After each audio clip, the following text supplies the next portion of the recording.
Hey, I think I have everything ready. Surprise, anybody watching live, this is not at the regular time because it's the Memorial. I'm going to explain all that in the actual show. But yeah, it's a Memorial Day holiday here in the U.S., so things are a little wonky, which means political wonks are roaming the land, forcing their analysis down your throat. It's a sad state of affairs. Here we go. It only takes a little to help a lot. To show your support for Daily Tech News Show, go to patreon.com/acedetect and pledge just $1 per month. That's patreon.com/ACEDTECT. This is the Daily Tech News for Monday, May 25th, 2015. I'm Tom Merritt. Joining me today... Oh, anybody out there?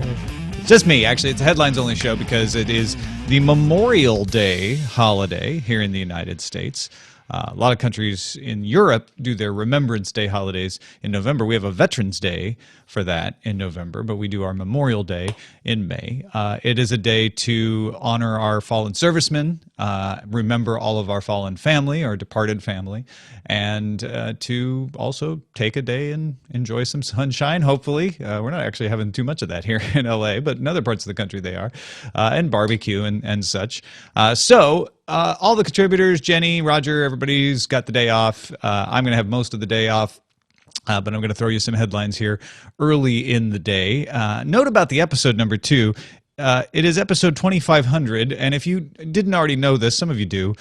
When we started Daily Tech News Show, Darren Kitchen suggested as a fun bit that I start the numbering with the total number of episodes of Buzz Out Loud that had existed when I stopped doing Buzz Out Loud, and the total number of episodes of Tech News Today that existed when I stopped doing Tech News Today, and then make my first Daily Tech News Show the next episode after that. Anyway, suffice to say, that's not really an accurate number because I didn't go back and figure in the Buzz Out Louds and Tech News Todays that I had been on vacation for or sick for or whatever. So even though this is the 2500 episode, I'm not making a big deal about it. It is the 359th episode of Daily Tech News Show, though, if you're keeping track of that. All right, let's get to the bulk of this show, the headlines. TechCrunch reports Instagram has started sending emails to users with a digest of highlights from people you follow. The emails are meant to get users who have stopped using the app to re-engage. So please take your debate on spamming versus proper tools to reduce feed clutter outside. Thank you. It's a lovely day.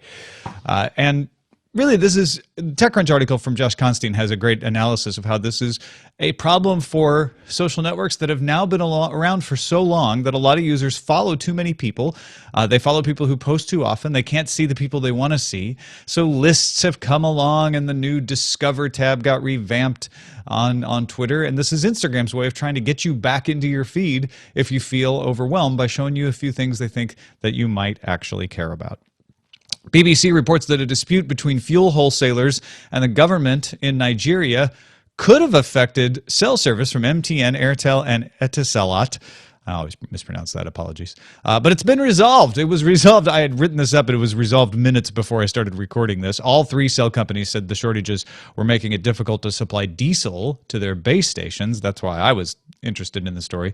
Oversimplified, the dispute was over the difference between the payment to wholesalers of the difference between the subsidized pump price and the international market price. However, the agreement was reached minutes ago after talks with the finance minister in Nigeria, Danladi Fasali. Engadget passes along a Kickstarter for an accessory for your Android Wear or Pebble watch called Aria, not like Stark, but ARIA. The device clips on underneath your watch band and can interpret hand gestures as if it were touchscreen controls. So you flick your fingers to swipe maybe, or close your hand to tap. You can open your hand. The Android Wear version costs $169 Kickstarter pledge, and the Pebble one $69. My big question that I could not find an answer to is whether you can turn it off. So when you're not, when you're just talking with your hands, you're not suddenly swiping your watch all over the place. But it does. There are times when you're using, any of you who use smartwatches, when it's a little awkward to try to touch the watch. So I see where the appeal is, and hopefully it's got enough control that it can easily be stopped from accidental. we are still working on a good word for butt dial when you're talking about accidentally doing something on your watch. CNET reports on small, self-sustaining homes called eco capsules from a company in Bratislava, Slovakia. The capsule uses solar and wind energy. It's got a turbine, it's got solar cells, it's got a battery to store all that power, and it can capture and filter rainwater and dew. It's 4.5 meters long. This is part of the small home movement. 4.5 meters long by 7.9 meters wide and 2.5 meters tall. Nice Architects is the company that's making it. They'll show it at a Pioneer Festival in Vienna. I believe that happens later this week. And they'll start taking orders at the end of the year, and they expect to deliver in early 2016. No price yet, but it costs you a couple €1,000 to ship it if you want to get it in Australia or the United States. I love this idea of a totally encapsulated house. I'm not sure how practical this one is. I imagine that battery can't store a lot of power. I imagine you're really going to have to connect it to the grid if you want a continuous supply of energy. But maybe for camping, and I don't mean you take the capsule with you, but you could put it out on property somewhere and then go camping in it. Sometimes, like a summer home or a lake home kind of situation. Not that I've ever had one of those, but I hear they're nice and not always the settings of horror films in real life. Recode reports BlackBerry confirmed Saturday it has, quote, made the decision to consolidate the device software, hardware, and applications business.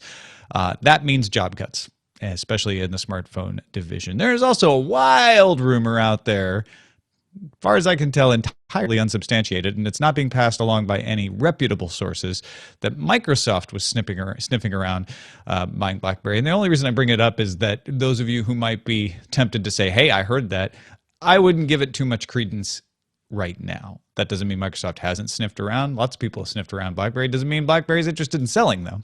It doesn't mean they're not. It just means that, hey, BlackBerry's fate still yet to be determined, although John Chen has taken them towards profitability. And sadly, to bring it all back to the story, this is another of those steps to consolidate hardware and software. And it also is another step away from primarily relying on making smartphones as BlackBerry's business. Adweek reports that Tinder has partnered with Zed to offer a discount on the DJ's new album True Colors. If you spot Zed's profile on Tinder, swipe right. You're going to get a link to buy it for $3.99 instead of the usual $7.99. Users will not get a chance to date Zed or ask him if he's going to stay the night. Want to highlight a couple of pieces off our subreddit today. Again, if you've never taken part in our subreddit, you're missing out. dailytechnewsshow.reddit.com is the place to go. Do some voting. If nothing else, let your voice be heard on what stories we cover on the show. Captain Kipmer submitted the sad news, as reported by the CBC, that Nobel Prize winner John Nash and his wife Alicia Nash were killed in a taxi accident Saturday in New Jersey on the New Jersey Turnpike. Nash won the Nobel Prize in 1994 for his work in game theory, and of course many of you know him as the subject of the film A Beautiful Mind. Star Fury Zeta submitted the New York Magazine article about what Watson, the computer, has been up to since it won Jeopardy! Turns out Watson has trained in molecular biology and finance, written a cookbook, done some exploration, and is learning to help solve crimes and diagnose medical issues. The Watson program has been applied in 75 industries in 17 countries. It's also, and this New York Magazine article is definitely worth reading in full. It's a long article, but it's a great article about the history of Watson and its place in the ethical debate over artificial intelligence. Watson's kind of becoming the poster child for that.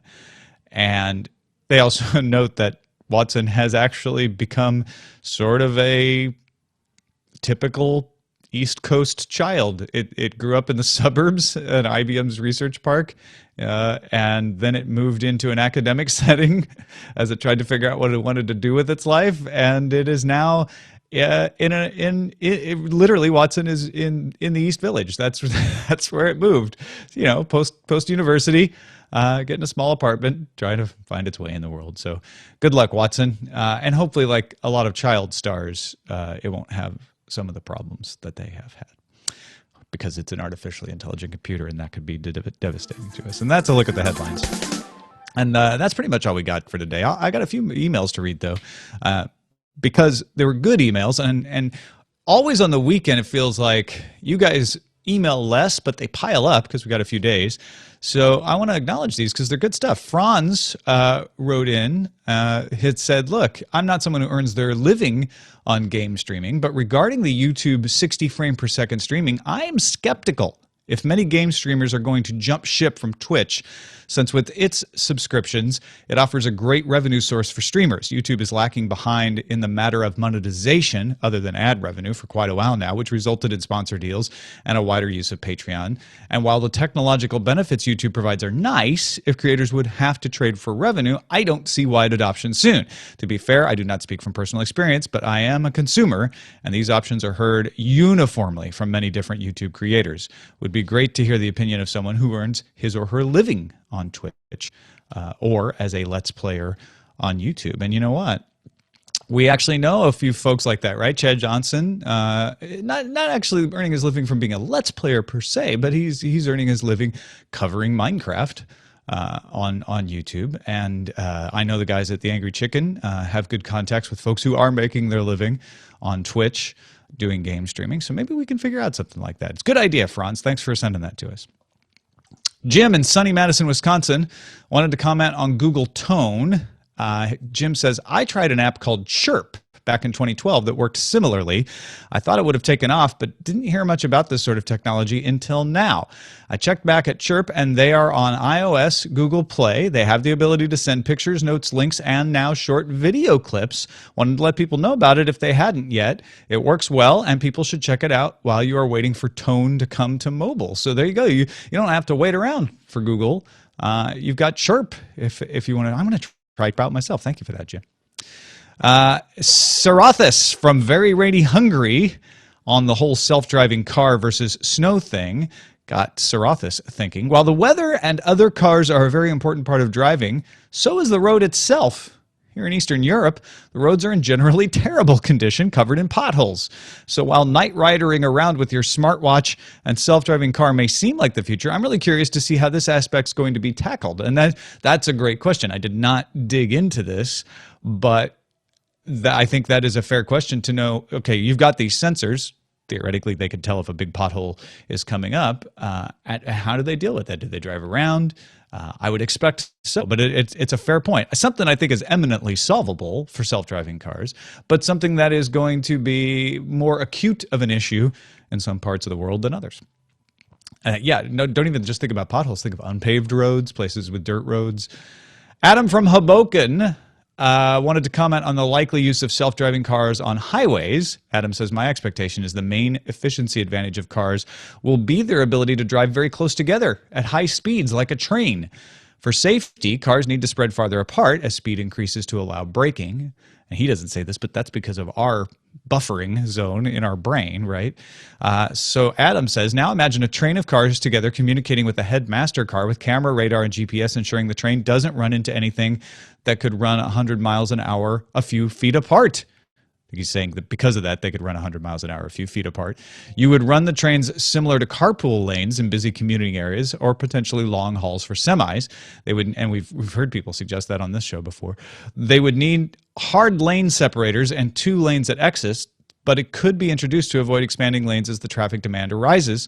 Love the show and upgraded from t-shirt wearer to salesman to monthly patron. Thank you for the upgrade, Adam. And you know what? I don't know that we would need to have lane dividers and separation if the self-driving cars that we have now prove to be as safe as they look and as good as they look at handling in-town traffic. Once you put them on the highways, you can train them up and make them run fast, and they will be able to tell if an upcoming obstacle is coming and slow down appropriately. Now, granted, there's a certain speed limit that you would have to put into place just simply because you can't see, even a computer can't see far enough ahead to, say go 200 miles an hour safely. But I think you could put them on existing highways. And I think Adam's idea of having expanded lanes or separated lanes could allow for some higher speeds, which is great too. Good stuff. Good stuff from all of you. Thank you for sharing your opinions, even those who I don't read on the show. We do read every email. I try to respond to them if they seem like a response would help further the conversation. Some of them are just good comments, and they kind of go into the pool of our collective brain, and they'll bubble up from time to time in other ways. So appreciate all of those emails, feedback at dailytechnewsshow.com. And that's it. Thank you to everyone out there who is supporting the show.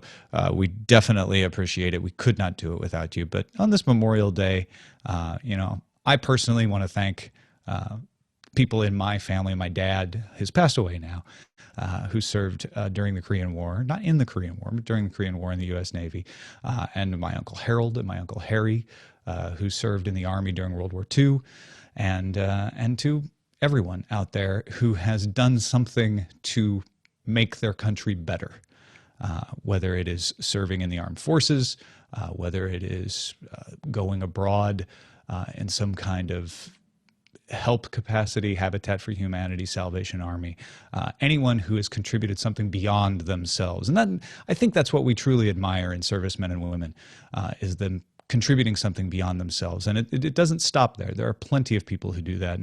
And let's remember them all, because we have a better world now than we did 100 years ago. I'm a big believer in that. So that's because of those sacrifices.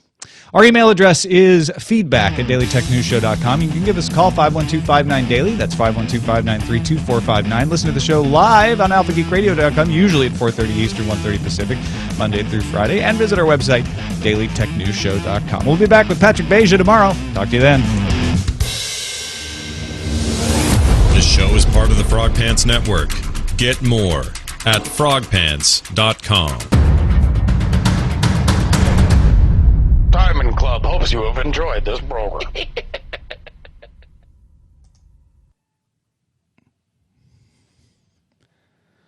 Okay.